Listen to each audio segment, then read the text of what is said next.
Bien, dans le Seigneur, je vous salue dans le précieux nom de notre Seigneur Jésus-Christ. De la bienvenue sur cette chaîne, l'unique véritable Dieu, où je partage la parole vivante, la parole efficace, la parole créative, celle qui était au commencement. Au commencement était la parole.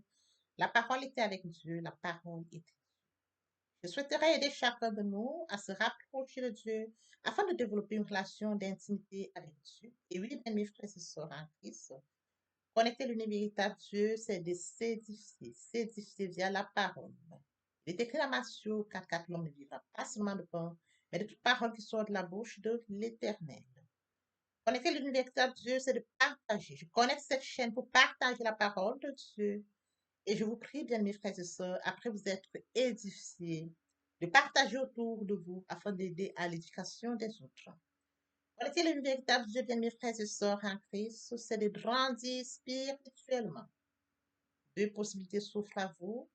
La première, c'est de s'abonner via YouTube sur l'univers véritable Dieu ou encore sur Facebook, Bat Divine Family. De la sorte, vous allez recevoir plus d'enseignements, ce qui vous permettra de grandir spirituellement. Et oui, bien mes frères et sœurs en Christ, grandir spirituellement vous permettra, bien mes frères, de vous rapprocher davantage de votre Dieu.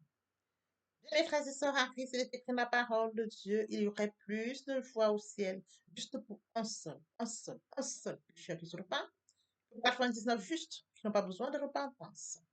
Et oui, bien mes frères et sœurs en Christ, je vous invite donc à vous joindre à moi, afin qu'ensemble nous partagions au maximum la parole de Dieu.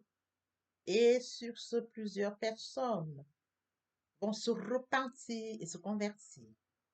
La parole touchera les vies, elle changera les vies, elle transformera les vies, elle illuminera les cœurs, elle édifiera les vies. De la sorte, nous allons inonder le ciel de joie et encore de joie. Merci, Seigneur. Bien-aimés dans le Seigneur, passons en prière. Dieu de bonté, Dieu d'amour, Dieu de miséricorde, Alpha, Oméga, je bénis ton nom ce matin, je t'élève, je t'honore, je t'élève, je t'acclame.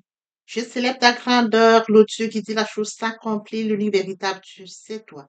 Merci pour ce nouveau matin, pour ce nouveau jour. Merci pour la santé divine, la protection divine, la sécurité divine. Merci pour le souffle de vie. Comptez parmi les vivants, nous sommes infiniment reconnaissants. Esprit Saint, viens sanctifier les lieux. Dresse autour de moi un mur de feu afin d'éloigner toute influence négative qui pourrait nuire à ma prière, à la sécurise-la. Conduis-la afin qu'elle parvienne agréablement aux oreilles de mon Dieu. Merci, Saint-Esprit. Père, je te dis merci pour ce moment précieux et précieux où je viens partager la parole qui est au commencement, cette parole qui vit. Oui, Père, que cette parole s'ensémence dans les cœurs, ô Dieu grand, qu'elle porte dans les vies. Le Dieu qui sait le faire, l'honneur, la gloire et l'adoration te reviennent pour les siècles des siècles au nom puissant de Jésus-Christ. Je t'ai prié.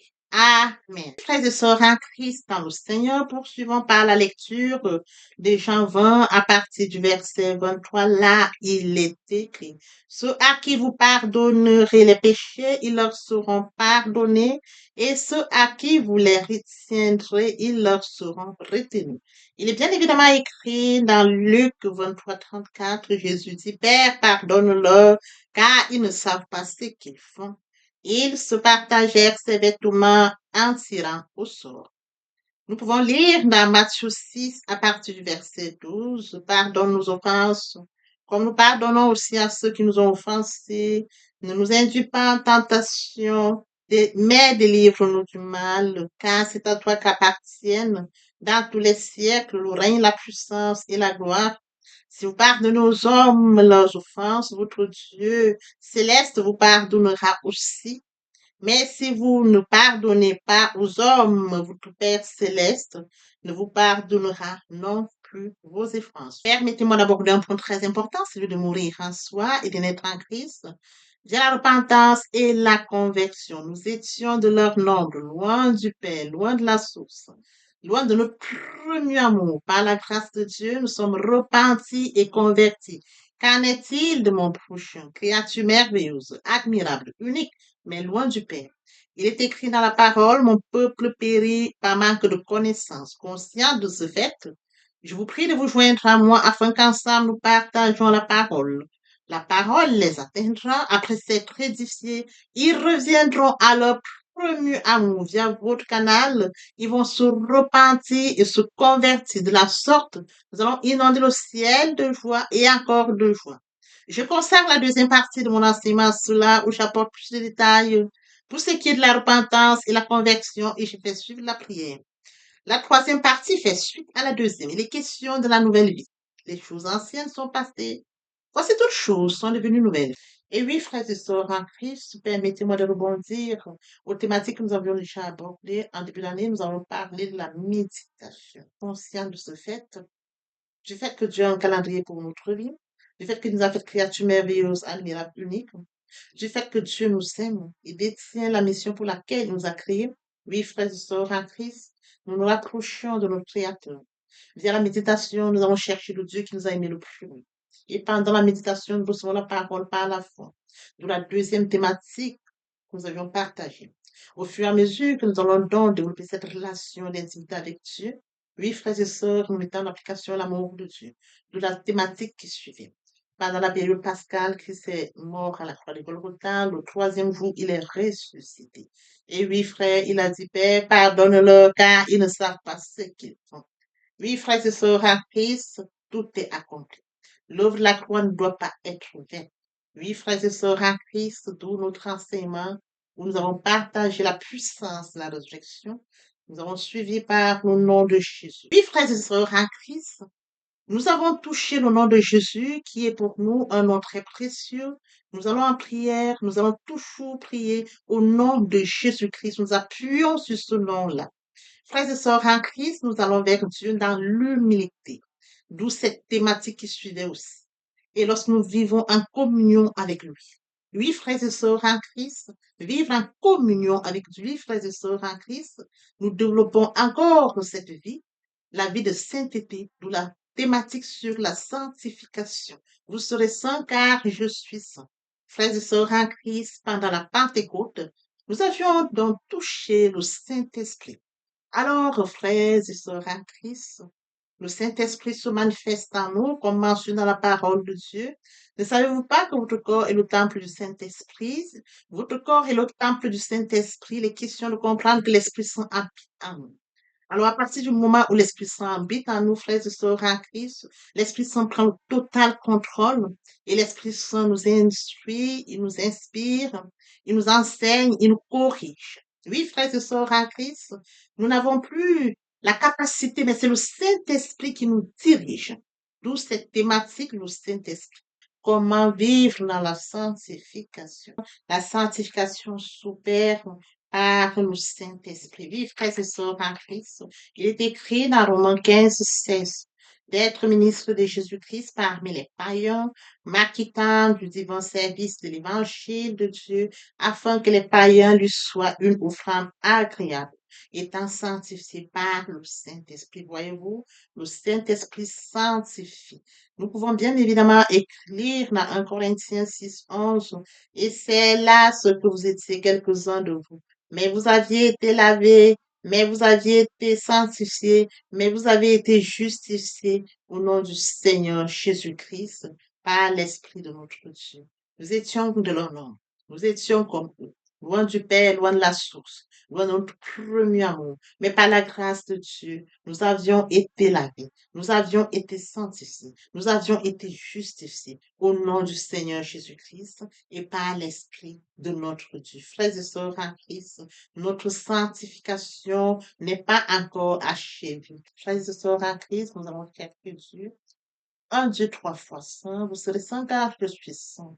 Pour la thématique sur la sanctification. Oui, frères et sœurs en Christ, dans le Seigneur, pendant la période de la Pentecôte, nous avions donc touché cet enseignement qui porte sur le Saint-Esprit. Ne savez-vous pas que votre corps est le temple du Saint-Esprit? Le temple du Saint-Esprit est un lieu saint. Oui, frères et sœurs, conscients du fait que notre corps est le temple du Saint-Esprit et que nous avions Dieu qui vient à nous, frères et sœurs en Christ, le temple du Saint-Esprit est un lieu saint. Nous devons vivre donc dans la sainteté. D'où cette thématique-là. Frères et sœurs en Christ, après cela, nous avions abordé la thématique sur le pardon. une thématique très importante. Pourquoi? Parce qu'elle nous permettra de rentrer dans celle-ci que nous abordons aujourd'hui. Parce que la parole de Dieu dit, lorsque vous allez devant le Père, si vous allez vous rendre compte que vous avez péché, il faudrait que vous alliez d'abord demander ou alors accorder le pardon à celui ou à celle qui vous a offensé et de venir donc revenir donc en prière ou alors revenir vers le Père. Nous avions abordé cette thématique qui portait sur le pardon. Aujourd'hui, donc, frères et sœurs en Christ, en fait, toutes ces thématiques que nous avions abordées, elles seront très utiles. En ce sens que nous allons donc, par notre démarche, comme nous avons connaissance de la parole de Dieu, nous connaissons Dieu, nous l'avons connu au fur et à mesure que nous avons développé cette relation d'intimité via la méditation de sa parole, nous mangeons la parole, nous buvons la parole, nous allons dans l'humilité devant Dieu, oui, frères et sœurs en Christ, nous vivons dans la sainteté, la sanctification le plus longtemps que nous sommes en communion avec lui, frères et sœurs en Christ, la purification intérieure se met en route. Alors, aujourd'hui, nous allons donc parler à ce Dieu trois fois saint. Vous serez saint car je suis saint. Nous allons lui parler, frères et sœurs en Christ, dans l'humilité. Et lorsque nous allons parler à Dieu, il faudrait que nous puissions nous examiner. Ai-je péché? Ai-je offensé? L'importance, frères et sœurs, comme elle est écrite dans Ésaïe 59, ce sont vos fautes qui mettent une barrière entre vous et votre Dieu. Oui, frères et sœurs en Christ, conscients de ce fait, il est très important que nous puissions demander pardon.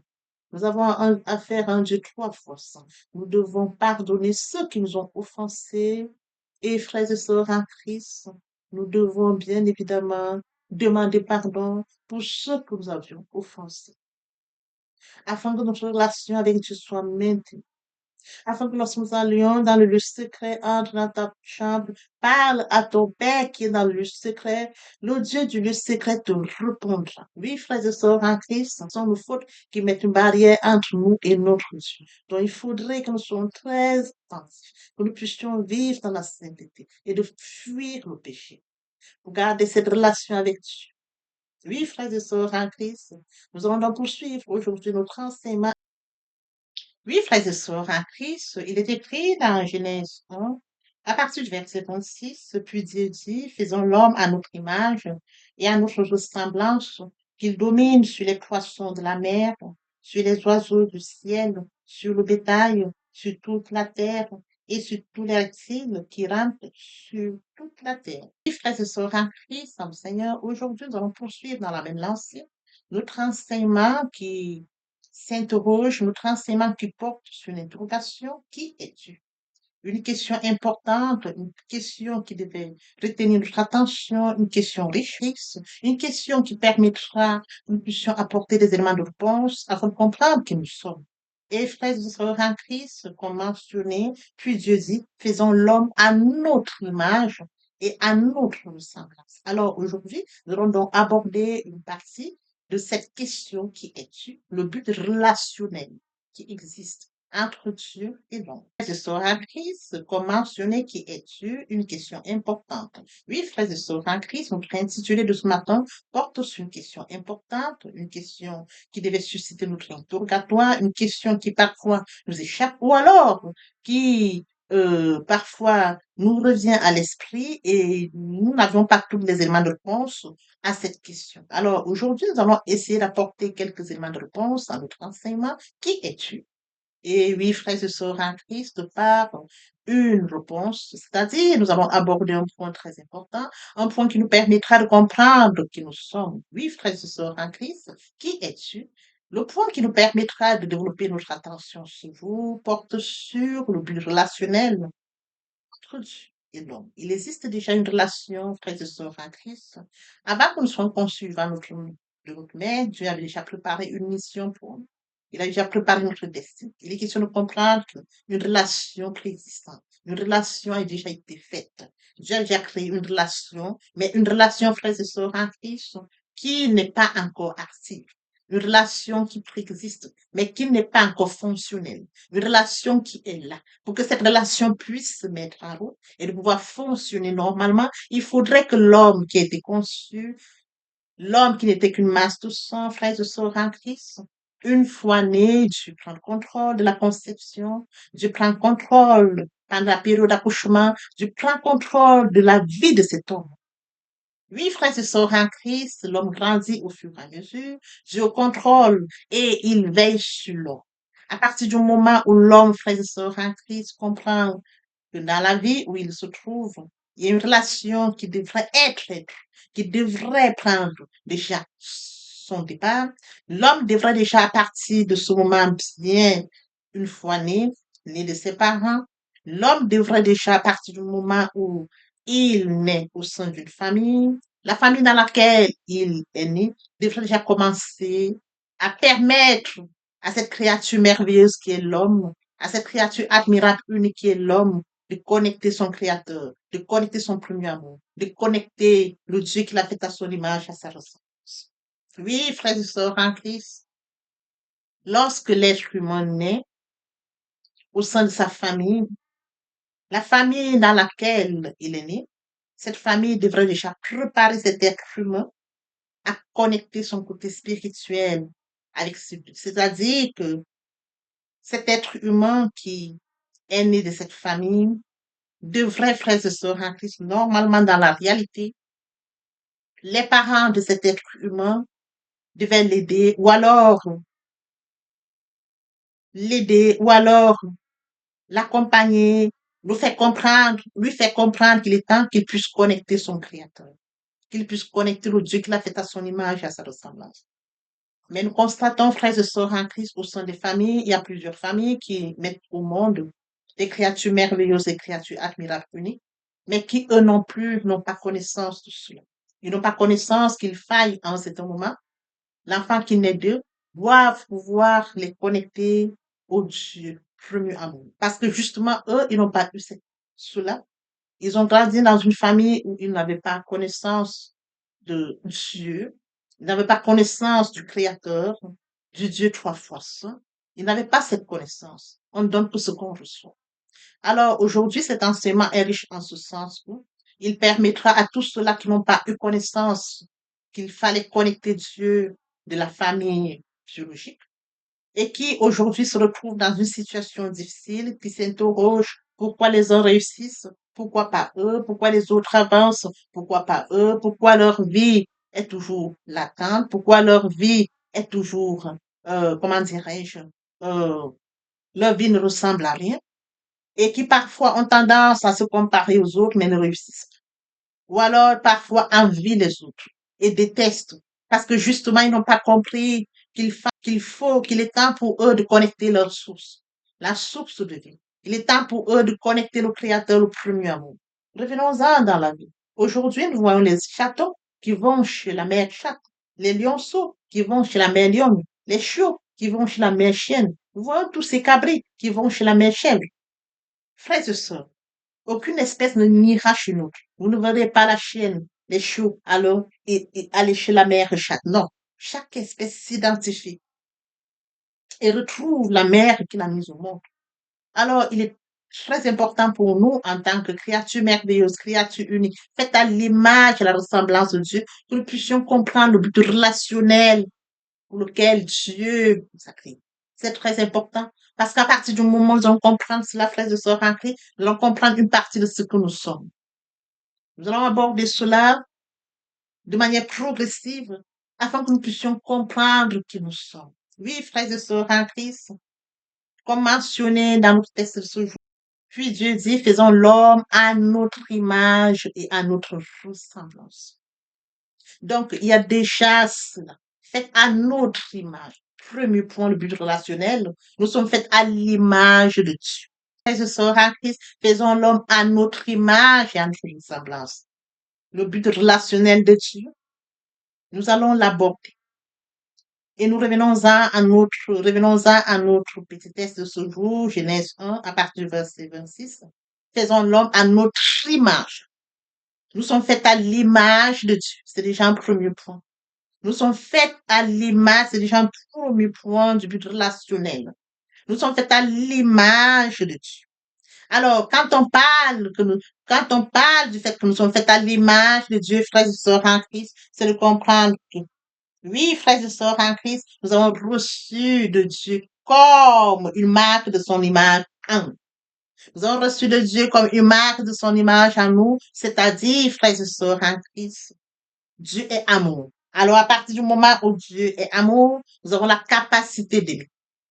Pas seulement la capacité d'aimer, nous avons la capacité de vouloir, la capacité d'obéir, de choisir, de développer, la capacité d'entreprendre. Oui, frères et sœurs en Christ, la capacité de développer les qualités morales et intellectuelles. Oui, frères et sœurs en Christ, la capacité de concevoir, d'apprendre, d'entreprendre. Oui, frères et sœurs en Christ, si chez Dieu, ces capacités existent à l'état parfait, elles trouvent chez l'homme la possibilité de se développer, de grandir afin de rendre notre relation avec Dieu plus profonde. Notre relation avec Dieu se rend plus profonde, frères et sœurs en Christ, plus proche du cœur de Dieu, de sa volonté, de ses sentiments, de sa sagesse infinie. Oui, frères et sœurs, cela se développe aussi lorsque nous allons développer une relation d'intimité avec Dieu. Un point très important, au commencement était la parole est avec Dieu, la parole était Dieu. Donc Dieu est sa parole. À partir du moment où nous avons conscience que Dieu est sa parole, il faudrait que nous puissions consacrer un temps à la méditation de la parole de Dieu. Via la méditation de la parole de Dieu, tout est basé là. Nous allons méditer la parole de Dieu, frères et sœurs en Christ. Lors de la méditation de la parole de Dieu, nous allons recevoir la parole. Lorsque nous recevons la parole, frères et sœurs en Christ, il est très important que nous puissions acter notre foi. Nous recevons cette parole et sans sémence dans notre cœur. Quand elle s'en sémence dans notre cœur, elle commence à porter dans notre vie la parole. Nous la recevons, elle s'en sémence dans notre cœur, elle commence à porter. N'oublions pas qu'il est écrit dans Jérémie 29, 13. Vous me chercherez, vous me trouverez si vous me cherchez de tout votre cœur. Donc nous allons chercher Dieu de tout cœur, frères et sœurs en Christ, il se révèle. Et lorsqu'il se révèle, frères et sœurs en Christ, nous recevons cette parole qui va s'en s'émancer dans notre cœur. Comme je le disais tantôt, frères et sœurs en Christ, si chez Dieu ces capacités existent à l'état parfait, elles trouvent chez l'homme la possibilité de se développer, de grandir afin de rendre notre relation avec Dieu plus profonde. Plus nous allons chercher Dieu, notre relation va se développer. Oui, frères et sœurs en Christ, notre relation va grandir. Plus notre cœur se rapproche de Dieu, notre cœur se rapproche de Dieu. Oui, frères et sœurs en Christ, elle va se rapprocher de sa volonté, de ses sentiments et de sa sagesse infinie. Voyez-vous, c'est en cela que nous comprenons ce qu'est fait à son image. Comme il est mentionné dans Jérémie 1, 26, faisons l'homme à notre image. Là, j'ai développé le premier point, frères et sœurs en Christ, but relationnel de l'homme avec Dieu. Comme deuxième but, nous sommes faits à sa ressemblance. Alors, frères et sœurs en Christ, quand on parle d'être fait de la ressemblance, et oui, frères et sœurs en Christ, quand on parle d'être fait, nous sommes faits à la ressemblance de Dieu, c'est de regarder ce côté, frères et sœurs en Christ, spirituel. Alors, notre ressemblance à lui se trouve très certainement dans la capacité de l'esprit que nous avons reçu. Nous avons reçu l'Esprit Saint. C'est-à-dire que notre corps, nous sommes faits corps, âme et esprit.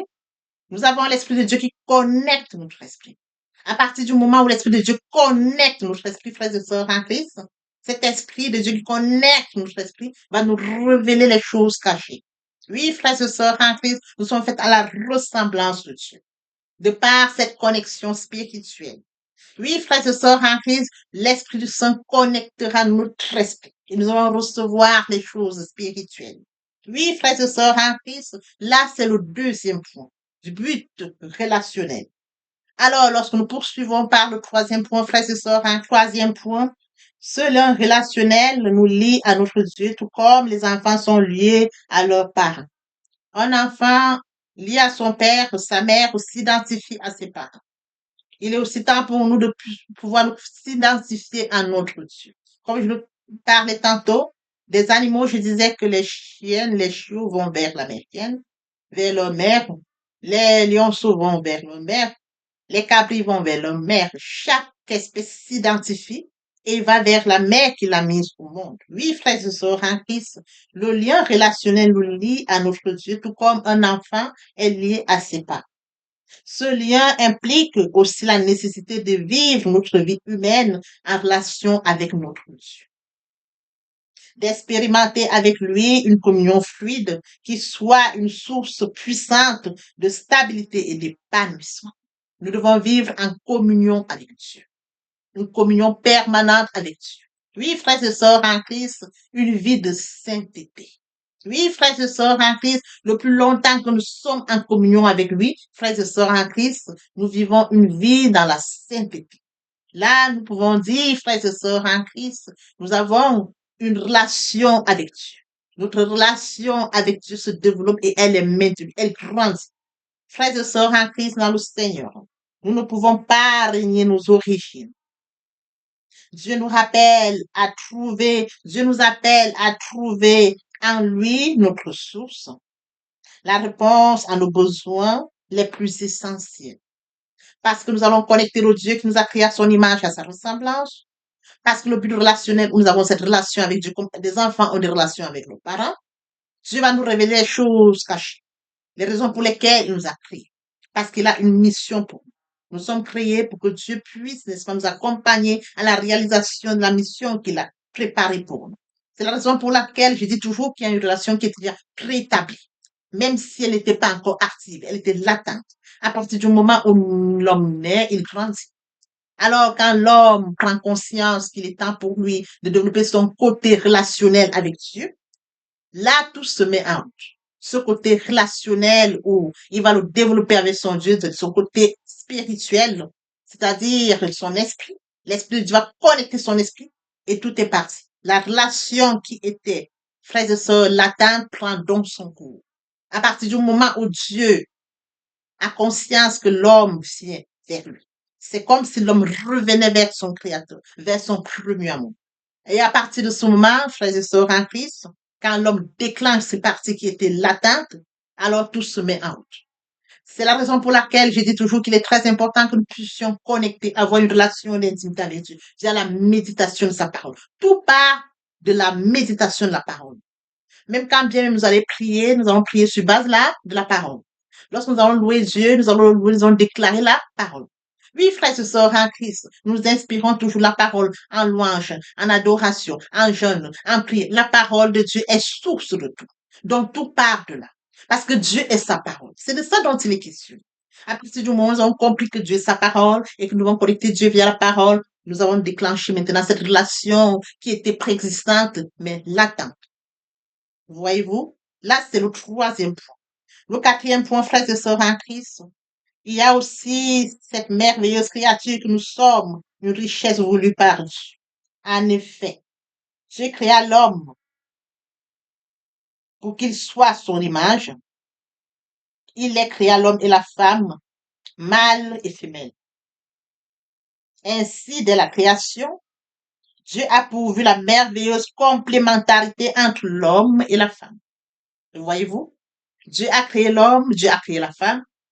Dieu a mis en l'homme des talents et en la femme des talents. Dieu les a créés pour qu'ils soient complémentaires l'un et l'autre. Voyez-vous la relation, le but relationnel, il a une relation avec l'homme, il a une relation avec la femme, mais il permet que l'homme et la femme soient complémentaires. Oui, frères et sœurs en Christ, avec, avec à la clé un cadre protégé pour vivre en communion, comme mentionné dans Genèse 2, 24, intime et profonde pour le mariage. Ainsi, frères et sœurs, l'homme quittera son père, sa mère, s'attachera à sa femme, ils deviendront une seule chair. Voyez-vous? Dieu est amour, il a créé des créatures merveilleuses, des créatures admirables. Il permet que ces créatures soient complémentaires afin de s'épanouir, afin de vivre. Oui, frères et sœurs en Christ, il a créé l'homme et la femme. Allez, multipliez-vous, c'est écrit. Remplissez la terre, l'homme et la femme. Oui, frères et sœurs en Christ, il y a un but relationnel que Dieu met en l'homme, qu'il met en la femme. Et par la suite, frères et sœurs en Christ, il permet qu'ils soient complémentaires. Et oui, frères et sœurs, quelle merveille Dieu a créé. Oui, frères et sœurs en Christ, Dieu nous a fait non seulement pour vivre en communion avec lui, mais aussi il a institué le mariage pour répondre à notre besoin mais aussi il a créé le mariage pour répondre à notre besoin de com- complétude, c'est-à-dire de trouver un complément, quelqu'un qui complète notre personne en dehors de nous-mêmes. Dieu a donc permis que les créatures merveilleuses, admirables, puissent, et pour ce faire, il est très important, frères et sœurs en Christ, quand bien même on est une créature faite à l'image et à la ressemblance de Dieu, c'est Dieu qui nous permet de pouvoir trouver l'âme sœur correspondante. Lorsque nous nous rapprochons de Dieu, nous lui parlons dans le secret, il va nous révéler, il va nous conduire, il va nous accompagner. L'âme correspondante pour notre complémentarité. C'est très important. Ça rentre toujours dans ce but relationnel. Voyez-vous? Donc, il est très important de comprendre qu'en ce jour, comme nous avions abordé quelques points sur le but relationnel, oui, frères et sœurs, j'ai abordé le point sur l'image, fait à l'image de Dieu, fait à la ressemblance de Dieu. Oui, frères et sœurs, et bien évidemment, la complémentarité de l'homme et de la femme qui est le mariage. Et oui, frères et sœurs en Christ, comme mentionné au début, nous avions abordé quelques points très importants pour comprendre le but relationnel en parlant du fait qu'on mentionnait dans Dieu a fait l'homme, faisons l'homme à notre image. Nous avons abordé ce point, comme nous sommes faits à l'image de Dieu. Nous avons abordé le point où nous sommes faits à la ressemblance de Dieu. Nous avons abordé le point où, comme les enfants ont une relation avec nos parents, oui, frères et sœurs en Christ, nous devons aussi avoir une relation avec notre Dieu. Nous abordons aussi le quatrième point. Nous avons abordé aussi le quatrième point où Dieu a créé l'homme et la femme. Et Dieu va leur permettre d'être complémentaires. Donc, le but relationnel de Dieu, comme abordé tout au début de notre enseignement aujourd'hui, porte sur ces points pour que nous puissions comprendre, frères et sœurs en Christ, qui nous sommes.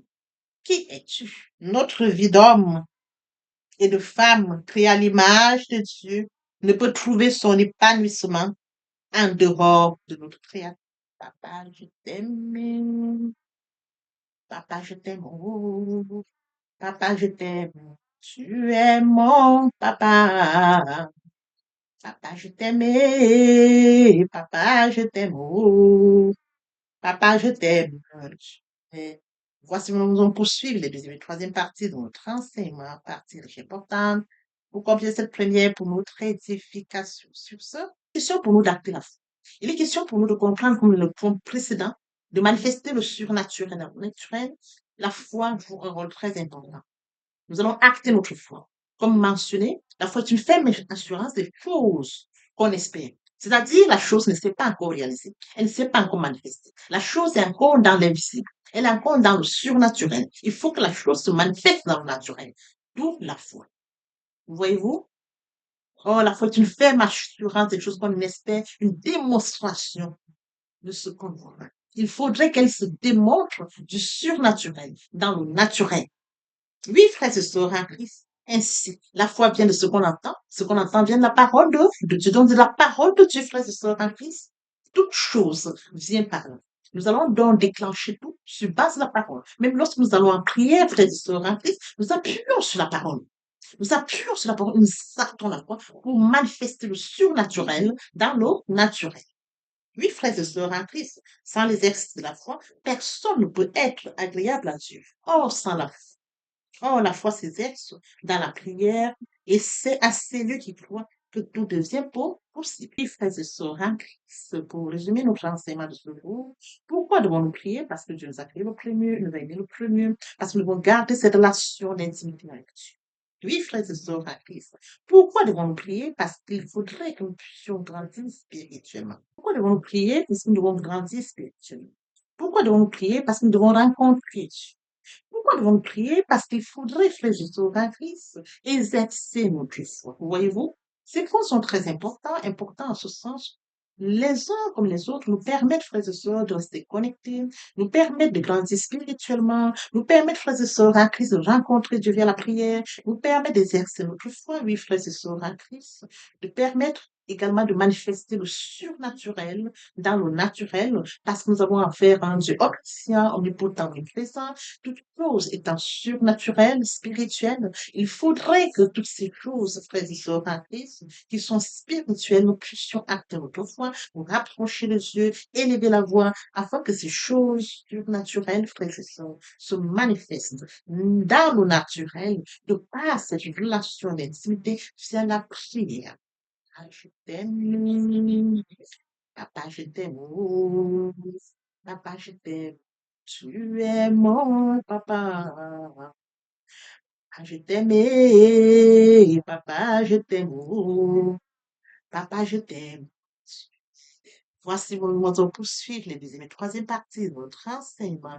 Partie riche importante pour compléter cette première pour notre édification. Sur ce, je vous tends l'oreille pour la suite. Merci, Seigneur. La prière est aussi un moyen de communication. Elle nous met en ligne directe avec le Créateur de l'univers. Quand tu pries, entre dans ta chambre, ferme ta porte, et puis ton Père qui est là dans le secret, ton Père qui te voit dans le secret, te le prendra. Papa, je t'aime. Papa, je t'aime. Oh, papa, je t'aime. Tu es mon papa. Papa, je t'aime. Papa, je t'aime. Oh, papa, je t'aime. Tu es. Voici, nous allons poursuivre les deuxième et troisième partie de notre enseignement. Partie riche importante pour compléter cette première pour notre édification. Sur ce, je vous prie dans l'oreille pour la suite. Merci, Seigneur. Comment pouvons-nous devenir comme Christ? Premièrement, en étudiant les évangiles de Christ. Deuxièmement, l'évangile de Christ. Deuxièmement, en passant le temps dans la prière. Troisièmement, en étant rempli par le Saint-Esprit. Quatrièmement, en accomplissant son œuvre dans nos mondes. Papa, je t'aime. Papa, je t'aime. Oh, papa, je t'aime. Tu es mon papa. Papa, je t'aime. Papa, je t'aime. Oh, papa, je t'aime. Tu es. Frères et sœurs, voici nous allons poursuivre les deuxième et troisième parties de notre enseignement. Partie riche et importante pour conclure cette première pour notre édification. Sur ce, je vous prie dans l'oreille pour la suite. Merci, Seigneur. Jésus-Christ comme Seigneur. Tout homme qui vient vers le Seigneur Jésus-Christ dit, je t'accepte comme Seigneur et Sauveur. Il se laisse guider par le Seigneur Jésus-Christ. Lorsque vous l'acceptez, bien mes frères et sœurs en Christ, votre vie n'est plus sous votre contrôle. C'est lui qui vous guide. Vous n'avez plus le contrôle de votre vie. Vous sentez qu'on vous conduit comme le vent qui souffle. C'est écrit le vent souffle où il veut. Tu entends le bruit. Quand le Saint-Esprit est en vous, vous sentez, vous le ressentez que l'Esprit Saint est là. Mais c'est lui qui vous conduit. C'est lui qui vous guide. C'est lui qui vous oriente. Bien, mes frères et sœurs en Christ, après lecture de Jean 3:8, une illustration nous montre comment quand un homme naît de nouveau, l'homme qui est né de nouveau se laisse conduire par le Saint-Esprit. C'est l'Esprit Saint qui le conduit. Il ressent la présence du Saint-Esprit. Il sait que le Saint-Esprit est présent en lui. Il n'a plus le contrôle, mais c'est le Saint-Esprit qui le guide. Comme mentionné ici, le vent souffle où il veut. Tu entends le bruit, mais tu ne sais d'où il vient, d'où il va. L'Esprit Saint s'installe. Il prend le contrôle, c'est écrit. Votre corps est le temple du Saint-Esprit. Et oui, bien mes frères et sœurs en Christ, c'est écrit. Votre corps est le temple du Saint-Esprit. L'Esprit Saint habite en vous. Il prend le total contrôle. Il vous guide. Il vous oriente. Il se manifeste en vous. Le Seigneur Jésus-Christ a dit, je ne vous laisserai pas seul. Je vous enverrai le consolateur, l'Esprit Saint. Quand il habite en vous, il a le total contrôle. Il se manifeste. Ce n'est plus vous qui prenez le contrôle, mais c'est le Saint-Esprit. C'est lui qui vous guide. C'est lui qui vous oriente. Oui, bien, mes frères et sœurs, en Christ est assis à la droite du Père. Il intercède en notre faveur. Il ne nous a pas laissés seuls.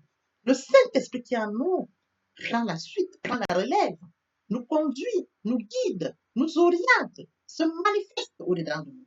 Et oui, bien, mes frères et sœurs en Christ, il en est ainsi de tout homme qui est né en esprit. Poursuivons avec notre enseignement de ce jour. Et oui, bien, mes frères et sœurs en Christ, il en est ainsi de tout homme qui est né en esprit. Poursuivons par la lecture de Actes 26:8. Pourquoi vous semble-t-il incroyable que Dieu ressuscite les morts? Oui, bien mes frères et sœurs en Christ, Dieu a ressuscité son Fils Jésus-Christ. Il est ressuscité le troisième jour. Oui, bien mes frères et sœurs en Christ, nous sommes dans la gloire de Christ. Nous allons de gloire en gloire. Christ est mort sur le Golgotha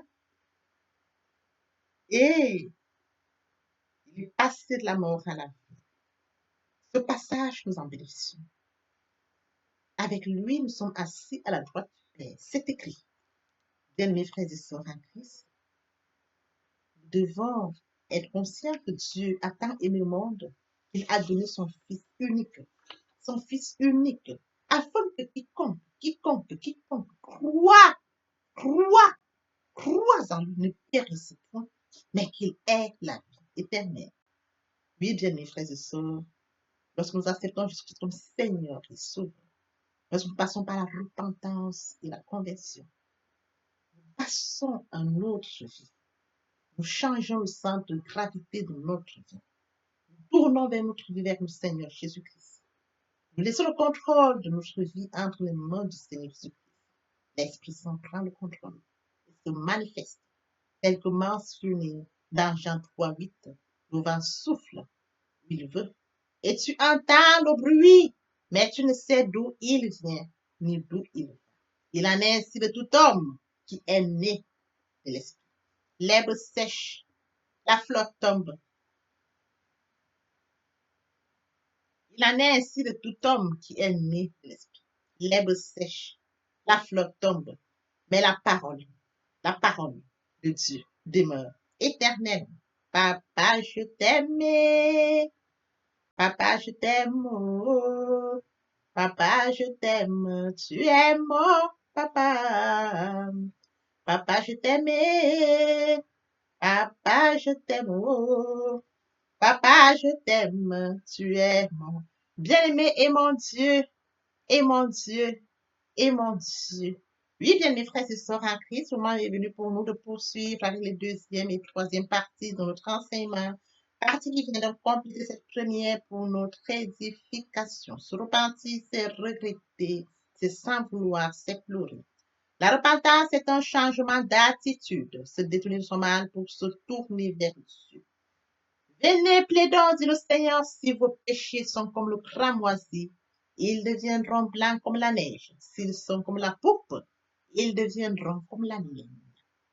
Se convertir, c'est le fait de déplacer le centre de gravité de ma vie ancienne vers mon Dieu. Se convertir, c'est de croire en Jésus-Christ. En un mot, nous pouvons dire que la conversion accompagne la repentance. Lorsque les cœurs se convertissent, le voile est ôté. Or, le Seigneur, c'est l'Esprit. Là où est l'Esprit du Seigneur, là est la liberté. Toutes les personnes qui ne se sont pas encore engagées à suivre le Seigneur, pour ceux qui se sont engagés, et qui auraient, pour ceux qui se sont engagés, et qui auraient abandonné quelque raison que ce soit, le moment est venu pour nous, bien mes frères et sœurs en Christ, de passer en prière via cette chanson. Miséricorde insondable, Dieu peut-il tout pardonner? Absoudra sidra coupable et mes péchés oubliés. Jésus, je viens à toi, tel que je suis, je viens à toi. Jésus, je viens à toi, tel que je suis, papa. Ah, répétez après moi la prière, Seigneur Jésus. Je m'engage à te suivre tes souffles. Je sais que tu es mort sur la croix de Golgotha. Le troisième jour, tu es ressuscité afin que je sois justifié. Merci, Père, pour l'œuvre de la croix. Merci pour l'amour que tu as manifesté au travers de ton Fils. Merci, Seigneur, pour le salut de mon âme. Merci pour avoir sauvé mon âme. Amen. Notre Père Céleste, merci pour les âmes précieuses. Merci pour l'engagement que tu leur donnes. Mon Dieu, mon roi, je te prie de veiller, de conduire, afin qu'ils y restent. Dieu qui sait faire, qui peut faire, Je laisse entre tes mains. L'honneur, la gloire, l'adoration te reviennent pour les siècles des siècles. Au nom puissant de Jésus-Christ, je t'ai pris. Amen. Oui, bien, mes frères et sœurs, en Christ dans le Seigneur, après cette sincèrement repentie et converti, il faut y rester, il faut y demeurer. Comment le faire? Premièrement, invoquer le Saint-Esprit. L'Esprit Saint prendra contrôle durant la méditation. Poursuivra la lecture du verset ou du texte qui servira d'appui durant la méditation. Matthieu 4, l'homme ne vivra pas seulement de pain, mais de toute parole qui sort de la bouche de l'Éternel. Méditer la parole, c'est l'approfondir, c'est la mûrir, c'est aller en réflexion profonde. Que ce livre de la loi ne s'éloigne point de toi. Médite-le jour et nuit. Que ce livre de la loi ne s'éloigne point de toi. Médite-le jour et nuit. Après avoir médité la parole, nous devons recevoir la parole. Recevoir la parole via la foi. La foi est une ferme assurance des choses qu'on espère, une démonstration de celles qu'on ne voit pas. La foi vient de ce qu'on entend. Ce qu'on entend vient de la parole de Dieu. De par conséquent, la foi vient de la parole de Dieu. Recevoir la parole via l'obéissance. L'obéissance veut mieux que le sacrifice. Et l'observation de sa parole vaut mieux que la rébellion.